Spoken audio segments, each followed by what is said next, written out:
बच्चे का ट्रीटमेंट अच्छे से स्टार्ट हुआ डायलिसिस हुए, लास्टली इतने दिनों की वेट के बाद वो वापस मेरे पास अपने फर्दर फ्यूचर ट्रीटमेंट के लिए आ रहा है। मैं हर उस पर्सन की थैंकफुल हूँ जिन्होंने मेरे बेटे को मेरे तक पहुँचाने में मेरी हेल्प की है, जिनमें चाहे मनजीत सिंह जीके जी हैं, उनके टीम मेंबर है स्पेशली पुनीत जी, मैं उनकी बहुत थैंकफुल हूँ। उन्होंने मुझे बहुत मोरल सपोर्ट किया है, उनके सब टीम मेंबर्स का, स्पेशली कॉन्टस एयरलाइन जो और दूसरे एयरलाइंस पे ठीक है कोविड के ड्यू टू कोविड उन्होंने मना किया, बट कॉन्टस एयरलाइन ने मेरी हेल्प की है मेरे बच्चों को यहाँ तक मेरे तक पहुँचाने के लिए। मैं उस एयरलाइंस की बहुत ज़्यादा थैंकफुल हूँ। एंड स्पेशली मैं इंडियन गवर्नमेंट, ऑस्ट्रेलियन गवर्नमेंट, काउंसलेट्स जो भी सब प्रोसेस में थे, मैं सबकी बाय हार्ट थैंकफुल हूँ। On 8th of June, he goes to the hospital in Australia. He walks in the hospital. He was perfectly all right. But within 1 day or 2 days, they got the news that there was a renal failure. His kidneys are not functioning. His heart is only 20% ejection fraction rate.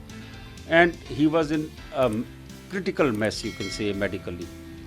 And the hospital told him that after all the tests were taken and they were in the state of shock and they have no place to go because there was COVID, hospital said that there will be organ transplant and this is a very serious case. I put Puneet Singh Chandok, who is the chairman of Indian World Forum.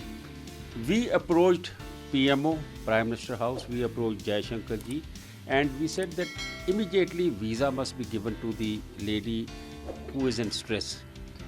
Government was quite kind enough. They approached the Australian government. She was given visa on 17 June. But when she got the visa, there were no flights. And problem was there that his condition was deteriorating every day. Then we requested Australian government that any way this boy should be airlifted and should be sent back to India to the family so that here we can go ahead with the treatment. I think we have no words to thank all the people of Indian and the Australian government and the airlines. The way they are helping us, I think this is a big relief for the family, and the boy will be with the family. And we have already made arrangements in Medanta Hospital. He will be taken directly to the hospital and where the treatment will start in India.